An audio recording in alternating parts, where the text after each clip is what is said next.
مرحبا، حلقة جديدة من برنامج عزوقك. بتمنى مشاهدينا الكرام تكونوا عم بترافقونا على طول، وهالبرنامج عم يستحوذ على انتباهكم، تكونوا عم بتحبوا الأصناف اللي عم نحضرها نحن وياكم. اليوم بدنا نحضر نحن وياكم مغربية عدجاج، سلطة الراهب، باذنجان مشوي بياخد طعمة كتير طيبة نحن وعم نشوي، بنحط عليه الخضار على الوجه، وراح نحضر نحن وياكم كريم بالشوكولا، كريمة بالشوكولا. راح نبلش نحن وياكم بحطة الباذنجان على النار. نحن عم نضطر قبل بوقت نحضر جزء كتير كبير من الأصناف، كرمال الوقت عم بداهمنا على طول. كرمال هيك راح لكم بأي طريقة بنقطع الباذنجانة وبنحطها على النار. تكون الباذنجانة بهذا الشكل، بنشلها الجذع من تحت بهالحالة. هيدي باذنجانة سوداء طويلة، بنشكها بقلب الباذنجانة بهالشكل هيدا، لأنه مية الباذنجان مرة، إذا بتبقى مية الباذنجانة بقلبها بتعطينا مرورة بعد الشوي. نولع الغاز على نار قوية، دايما الباذنجان لازم ينشوي على نار قوية، ونحط الباذنجانة على النار. النكهة اللي بتاخدها حبة الباذنجان من الشوي بتعطينا فليفر، بتعطينا نكهة كتير طيبة. مثل ما سبق وقلت لكم عم نضطر نحضر اللحمة، الدجاج والبصل والأصناف اللي بتاخد معنا وقت كتير طويل، عم نقدر نحضرها قبل بوقت. عنا لحمة مسلوقة، نحطها بقلب المقلاية، بنحط لها ملعقة سمنة، نرجع نقليها شوي بعد السلق. بهالطريقة هيدي بنكون عم نحضر الصلصة تبع المغربية. المغربية هي أكلة مغربية مرغوبة كتير طيبة، أنا شخصيا بحبها كتير. فيها لحمة، فيها دجاج، فيها فيتامينات، وفيها مقومات غذائية كتير مهمة. بنقلي اللحمة على النار، بنكون محضرين بصل كويزات، وعنا الدجاج كمان مسلوق. نحن بحاجة لحمص حب، بنكون سالقينه قبل بوقت. الحمص بياخد كيف ما كان 45 دقيقة لساعة على النار، مع شوية كربونات قليلة لتستوي حبة الحمص. لازم لما نلقط حبة الحمص بإيدنا ونفقشها تفتح حبة الحمص. نبلش نقلي شوي اللحمة مع السمنة. البهارات اللي نحن لازم نستعملهم لطبخة المغربية: كمون، شوية كمون، الظاهر فقدنا الإرسال، نرجع للإرسال. شوية فلفل أسود، قرفة ناعمة. مبدئيا البهارات اللي موجودين هن قدامي، عندي زعتر، عندي فلفل أبيض، عندي كمون، عندي كراوية، عندي بابريكا، وعندي قرفة ناعمة. هول هن مجمل البهارات اللي بنستعملهم بالأكل الشرقي. عم نقلي اللحمة. الملح مثل ما سبق وقلت لكم يستحسن انه نستعمل الملح الخشن، يتقلوا كلهم سوا. نحن لما سلقنا اللحمة حطينا معها مواد عطرية: ورق غار، قرفة عودين، بصل حب، فيني حط شقفة جزر صغيرة. بعد ما تغلي اللحمة بيطلع عندي شيء اسمه مرقة. المرقة هي المي اللي بتاخد خواص اللحمة وخواص الدجاج. ملعقة الخشب، منحرك اللحمة اللي هي مستوية قبل بوقت، منجيب بصل كويزات منقليه فوق منهم. التتبيلة تبلت كلها: كراوية، فلفل أسود، رشة كمون بسيطة، قرفة ناعمة مع الملح. بجيب ملعقة طحين صغيرة. الطحين هو من المواد النشوية. المواد النشوية لما تتعرض للحرارة بتتماسك، بصير في عندي صلصة. بقدر أحط ملعقة زبدة صغيرة تيصير في عندي تمازج بين الطحين والزبدة، بيعطوني نكهة كتير طيبة. إذا ملاحظين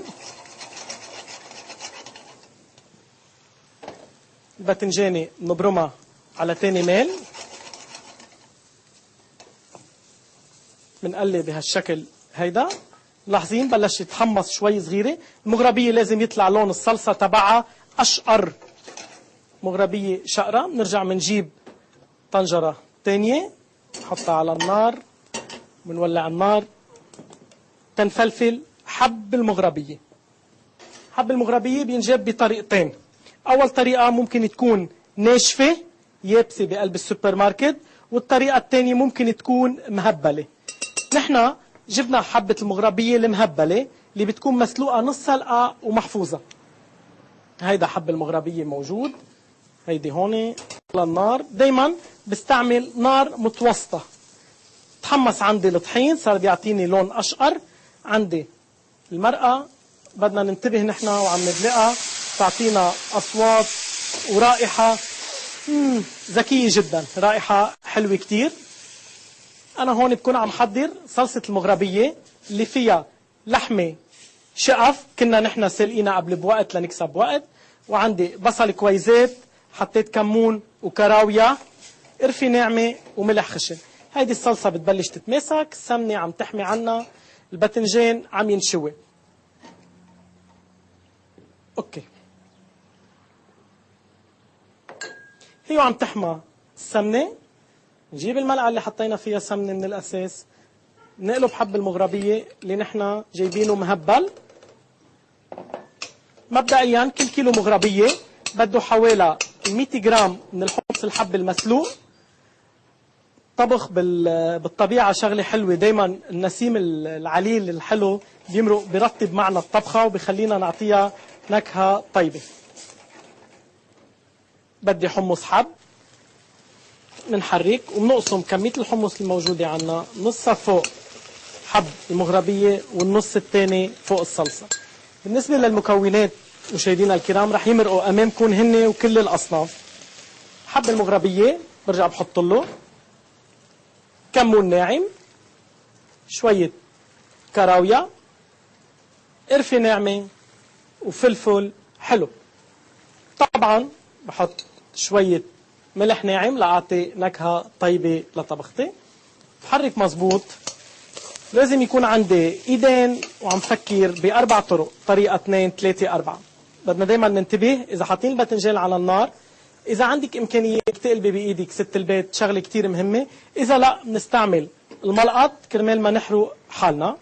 هيدي المقلاية ما إلها محل هون، نحطها هون، نحط الملقط عليها، بنحرك حب المغربية بعد ما يكون تفلفل قريب فلفلته من فلفلة الرز. بنحرك الصلصة اللي فيها لحمة شقف موزات مسلوقة، بصل كويزات مقلى ومسلوق، حمص حب، كراوية، كمون، قرفة ناعمة. هون نحرك المغربية تبعنا، يكون عنا بريق من المرقة. هيدي المرقة حصلنا عليها من خلال سلق الدجاج، وشو هالريحة الحلوة، من خلال سلق الدجاج وسلق اللحمة وسلق البصل الكويزات. تغلي كلها غلوة وحدة على نار قوية، بنرجع نظبط لها وضعها، بنخفف لها نارها وبنحط لها الغطا تبعها، ننقل الصلصة بنحطها على جنبها على نار خفيفة. حبة الباذنجان عم تنشوي. الخضار اللي بيروح مرافق مع الباذنجان بندورة، فليفلة، بصل، نعنع، بقدونس ناعم، مندق حص ثوم مع شوية زيت زيتون، شوية ملح، شوية حامض، بيطلع عندي تتبيلة كتير طيبة للباذنجان، نكهة كتير شهية. سر الباذنجان بشويه، لما بشويه على نار مباشرة بهيدي الطريقة أحلى من إني فوته على قلب الفرن. بهيدي الطريقة ببق كل ميته المرة لبرا، بياخد نكهة من الشوي كتير طيبة. هيدي السلطة اشتهرت بالأديرة، تتاكل بالأماكن اللي فيها كتير صيام، كتير مفيدة، كتير صحية، كلها خضار، ما فيها ولا أي نوع من اللحمة، نكهتها كتير طيبة. اسمها إلى عدة أسماء، في إلى اسم باذنجان الراهب، في إلى اسم سلطة الباذنجان. أنا عم بقدر أقلبها لأنه معود على الأشياء السخنة، ممكن ندقرها بإيدي. وهون عنا صلصة بنكهة كتير حلوة، من خلال النكهة ومن خلال الريحة تقدر ست البيت تعرف إذا البهار مزبوط، إذا الملح مزبوط، إذا النكهة بقلب الطبخة اللي هي عم تعملها مزبوط. الصلصة على النار، حب المغربية عم يتهبل، الباذنجان عم ينشوي. نتوقف نحن وياكم للحظات وبنرجع مشاهدينا الكرام.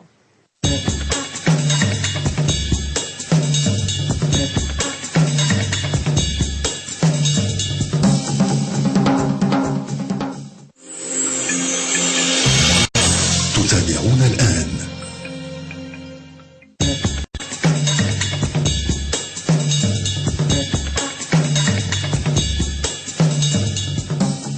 رجعنا معكم مشاهدينا الكرام.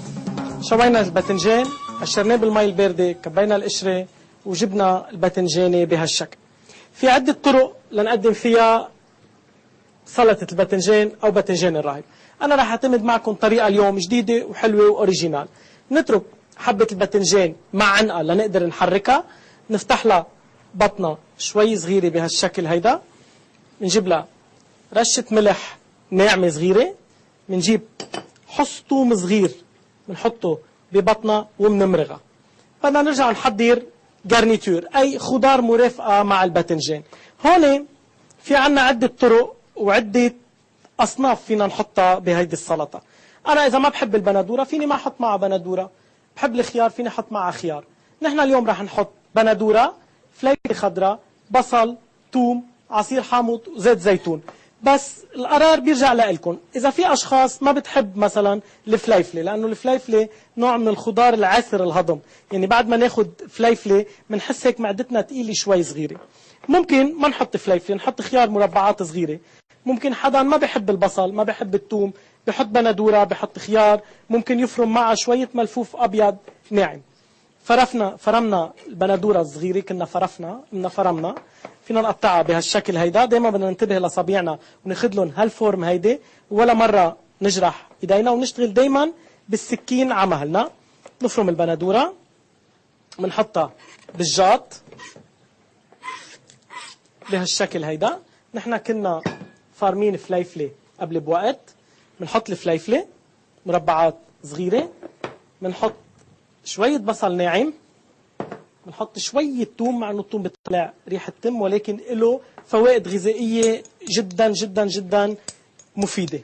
نرجع بنحط القليل من عصير الحامض، مثل ما سبق وقلت لكم دايما زيت الزيتون لازم يكون رفيقنا الأول والأخير.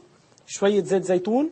ريحة المغربية طيبة كتير كتير كتير. عنا الصلصة موجودة، في مع بصل كويزات، لحمة موزات، وحب المغربية عم بيتفلفل على مهله. بده حوالي 30 دقيقة على النار. أول شيء بنبلش فيه على نار قوية، بنرجع بنخفف له. لحمة الموزات بدها حوالي ساعة لساعة ونص لتستوي.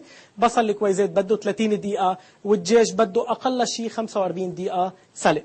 نرجع لتتبيلتنا. عنا بصل ناعم، بندورة مربعات صغيرة، فليفلة حلوة، ثوم، زيت زيتون، وعصير حامض. هلا فيني احط شوية بقدونس ناعم معه، وفيني اتركها للزينة على الوجه. أول طريقة أنا اعتمدتها اليوم، تركت حبة الباذنجان كاملة مع عنقة. ما في شيء بيمنع إني شيلها، قطعها مربعات صغيرة وأخلطها مع هالحشوة هيدي، وفيني اتركها مثل ما هي. بجيب الحشوة بحطها فوق حبة الباذنجان، بصير عندي مولتي كولر، كتير ألوان حلوة ورائعة، فرحة منبهة، وبتفتح القابلية بهالشكل هيدا. ما في شيء بيمنع اني مرقها بالمايكروويف. اذا بحبها سخنة فيني احطها بالمايكروويف حوالي 30 ثانية تقريبا لدقيقة. برجع بجيب شوية بقدونس ناعم بحطهم على الوجه. ريحة المغربية رائعة جدا. بقص كوكوت حامض مثل زيح الليمون وبشكه حد منا بهالشكل هيدا. يطلع عندي سلطة الباذنجان الراهب أو سلطة الباذنجان. بهالوقت هيدا اللي عم تتفلفل فيه عندي المغربية، بما انه الدجاج كنا سالقينه قبل بوقت، فينا نفتح عنا بهالشكل هيدا. نحط أول قطعة وثاني قطعة. لما برجع بسكر. مشاهدينا الكرام، البخار اللي بيطلع من حب المغربية بيطلع بنكهة كتير طيبة، لأنه هو مسلوق بمية الدجاج ومية اللحمة. لما بيضرب بقلب غطا الطنجرة من فوق بيعمل مثل البخار، بيرجع برد على حبة الدجاج، بتسخسخ معنا وبتسخن مزبوط. الطريقة اللي راح اسكب لكم فيها اليوم المغربية في طريقتين. في طريقة معتمدة بالمطاعم اللي هي طريقة كلاسيكية، وفي طريقة بتحبها ست البيت، وأنا بحب هيدي الطريقة. بحب الطبخة تعشق كلها بعضها. يعني بهيدا الوقت اللي أنا مفلفل فيه المغربية مع الدجاج، ما في شيء بيمنع إني أحط البصل، أحط اللحمة، أحط الحمص، واترك المرقة على جنب. بخلطها كلها سوا، لما تنغمس مع بعضها تعطيني طعمة كتير طيبة، طعمة رائعة جدا. بنعطيها بعد حوالي 4-5 دقائق لحب المغربية يسخسخ الدجاج. بهالوقت هيدا رح اشرح لكم الكريم شوكولا.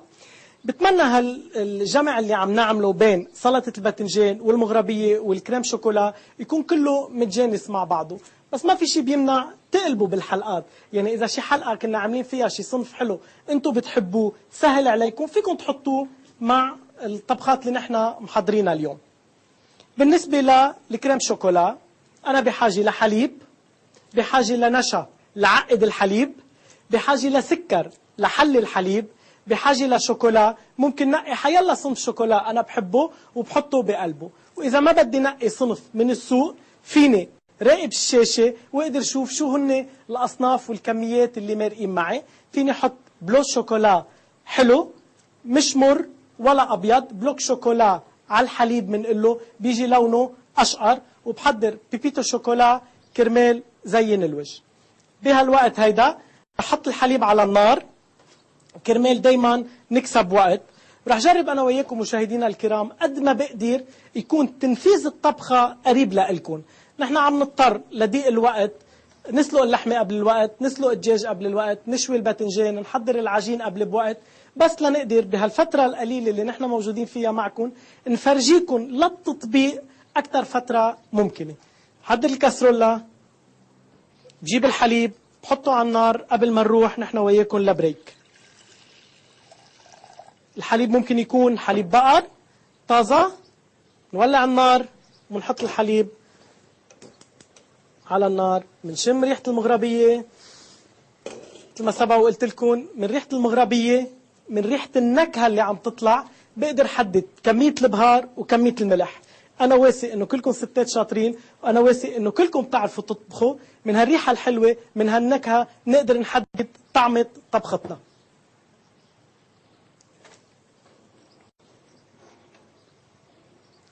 حليب على النار، خليني أحضر أنا وياكم الأغراض اللي نحن محتاجينها. نحن بحاجة لسكر، لنشا، لشوكولا، لبيبيتو شوكولا، ولكاسة حلوة لونها فستقي تفتح القابلية بنحضرها تنقدر نسكب فيها البيبيتو شوكولا. لنشوف الأخضر مع الأبيض بيطلع كتير حلو. بدنا شريط خفق، هيدا شريط الخفق. مشاهدينا الكرام، حب المغربية عم يتفلفل، ريحة كتير حلوة، الحليب عم يسخن على النار. بريك وبنرجع معكم ببرنامج عزوقك.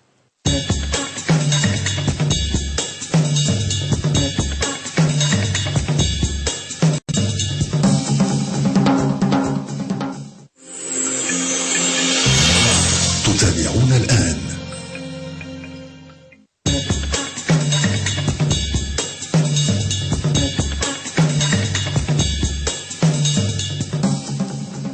رجعنا معكم مشاهدينا الكرام. الحليب على النار، المغربية صار فينا نطفي عليها، نرجع نتركها حوالي لدقيقتين تقريبا لتقشط كلها سوا نقدر نسكبها. الحليب على النار عم يغلي. فوائد الحليب غذائية جد جد جد جد جد مهمة، غني كتير بالكالسيوم. دايما لنعقد الحليب نحن بحاجة لنشا ناعم، تقريبا كل حوالي لتر بده 90 جرام نشا. مثل ما سبق وقلت لكم دايما كل المكونات اللي عم نستعملها بثلاث طبخات اليومية اللي عم نستعملهم رح يمرقوا امامكم اسم المكون مع الكمية تبعوله على الشاشة قدامكم.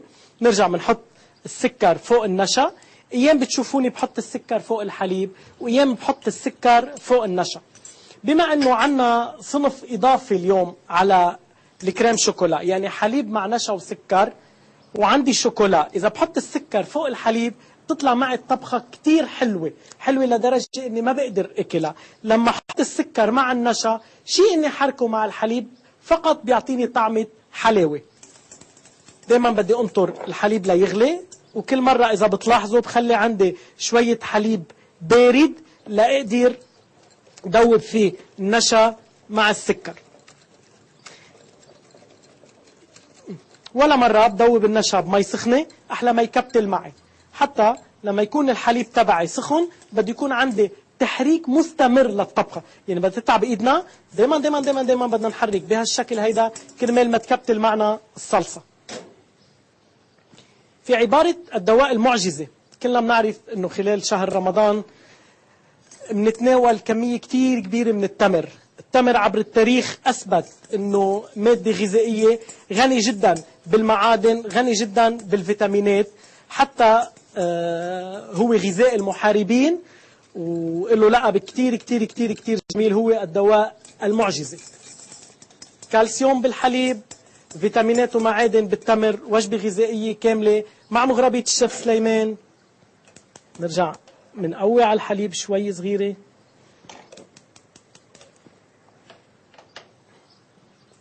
مع تحريك مستمر.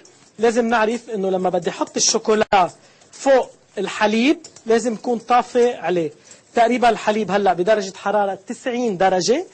بحضر النشا مع السكر، بقلبهم بتحريك مستمر جدا جدا جدا كرمال ما يكتل معي الحليب. بعد 10 9 8 7 6 5 4 3 2 1 بشيلها على النار. أنا عادة بستعمل هيدا الأسلوب وبشوفه أسلوب ناجح. العد أثناء الطبخ، قبل ما أشيل طبختي على النار بعد إما من 1 ل10 أو من 10 ل1. أنا اخترت نوع شوكولا معين اليوم لأني بحب هيدا نوع الشوكولا. ما استعملت بلوك عادي، جبت شوكولا معين حطيته فوق الحليب. هلأ بدرجة حرارة الحليب ببلش يدوب معي الشوكولا فوق الكريم شوكولا، وإذا ملاحظين ببلش يعطي ريحة كتير حلوة مع البندق، وبنفس الوقت ببلش يتغير لون الحليب. هيدا الطبق بيطلع معي رخو شوي صغيرة. مجرد ما سكبته بالكاسة وفوتته على البراد، البراد بيعطيني برودة، بيشتد، ممكن يضل معي من نهار للتاني. بهالوقت هيدا رح نسكب أنا وياكم المغربية. نرجع منعيد مكونات المغربية. عندي حب المغربية مع حب الحمص اللي هن الأساسيات. بحط لهم كراوية، كمون، قرفة ناعمة وشوي ملح. ريحتها كتير حلوة. الحبة مستوية. أنا سبق وقلت لكم إنه حطيت قطع الدجاج. إذا بتلاحظوا كيف هالقطع الدجاج طلعت مسخسخة وطرية، انطبخت لحالها بالسلق ورجعت تنكهت بمية المغربية. حبة 2. مبدئيا كل كيلو مغربية بكفي لحوالي 8 ل10 أشخاص. بده حوالي 200 جرام حب المغربية، بده طير بوزن 1500 جرام، يعني فروج بوزن 1500 جرام، بده حوالي 300 جرام لحمة، بده حوالي نص كيلو بصل، ملح وتوابل وفلفل حسب الرغبة. بسكب الكاسة بهالشكل هيدا، بقلب الصحن. هيدي الطريقة بقلها رونفرسي. بحط ايدي على الصحن وبقلبه بهالشكل هيدا. طلع عندي كاسة مغربية. بجيب الملقط، بحط صدر الدجاج، بحط فخذ الدجاج، برجع بشيل الصلصة اللي فيها لحمة وبصل وبحطهم على الوجه بهالشكل هيدا. فيني شيل شوي من المرقة، وهون شوي من المرقة. وينك يا مرقة؟ هيدي المرقة ونحطها هون. ما في شي بيمنع انه نحط رشة بقدونس ناعم على الوجه، وفينا نقدمها مثل ما هي. هيدي كاسة الكريم شوكولا. بحرك الكريم شوكولا. إذا عندي رغبة ممكن يتقدم الكريم شوكولا بطريقتين مختلفتين. هذا الصحن بطل بدنا اياه، فينا نحطه هون. فيني أقدمه فاتر وفيني أقدمه بارد بقلب البراد. هو ذاته هيدا الكريم شوكولا لما بدخله على البراد بيتماسك، بيصير قريب شوي من الجيلو، يعني أرخى من الجيلو بشوي صغيرة. هيدا الكريم شوكولا مع البندق فيني أقدمه سخن، فيني أقدمه بارد. استعين بملعقة الشيف سليمان، نجيب البيبيتو شوكولا ومنرش على الوجه. ألف صحتين. بتمنى الوصفة اللي قدمناها نحن وياكم اليوم تكون نالت إعجابكم. بتمنى مشاهدينا الكرام انه نكون عند حسن ظنكم. دائما عم نقدر نقدم لكم الاصناف اللي بتحبوها، اللي بتزين لكم سفرتكم الرمضانيه. عملنا سلطة باذنجان أو باذنجان الراهب. باذنجان مشوي على النار، سبق وقلت لكم ما بنشوي بقلب الفرن، نشوي على نار مباشرة كرمال تطلع مية حبة الباذنجان من قلبه ويعطيني طعمة الشويط أو طعمة الحريق الطيب. عملت له جارنيتور أو خضار مرافقة، بصل ناعم ممكن يكون أخضر ممكن أبيض، مربعات بندورة، فليفلة خضراء حلوة، نعناع، حص ثوم كتير صغير، شوية عصير حامض وزيت زيتون، وزينته بالخس اللولاروسا. مغربية مكوناتها لحمة موزات مسلوقة حوالي ساعة ونص دقيقة مشي، بصل حوالي نص ساعة سلق، دجاج مسلوق، حب مغربية مفلفل مع حب الحمص. أهم بهارات بستعملها للمغربية الكراوية أساسية، الكمون، الفلفل، القرفة الناعمة، ودايما دايما دايما مشاهدينا الكرام عم بستعمل أنا وياكم الملح الخشن. الملح الخشن بيعطي نكهة طيبة، مفيد، بيحافظ على الفيتامينات والمعادن اللي موجودة بالصنف اللي أنا عم حضره. وختمنا نحن وياكم بالكريم شوكولا. حضرنا الحليب على النار، دوبنا النشا مع السكر، غليناه كله غلوة وحدة على نار متوسطة، حطينا بلوك الشوكولا، دوبناه. بعد ما طفينا النار، ما بيسوى هو والشوكولا بقلبها يكون فاتح النار عليها، بتدوب بدرجة حرارة الحليب السخن. سكبناه بالكاسة، زيناه بالبيبيتو شوكولا. قلت لكم ممكن يتقدم الصنف سخن وممكن يتقدم بارد، بالحالتين بيتقدم معي الصنف. حكينا عن فوائد التمر، حكينا عن هالنبتة الغنية اللي نشكر الله عليها اللي هي غذاء ودواء بنفس الوقت. لليوم بتكون خلصت حلقتنا مشاهدينا الكرام. رافقونا بكرة بحلقة جديدة من برنامج عزوقك مع أصناف عراقية شهية جدا. إلى اللقاء من برنامج عزوقك.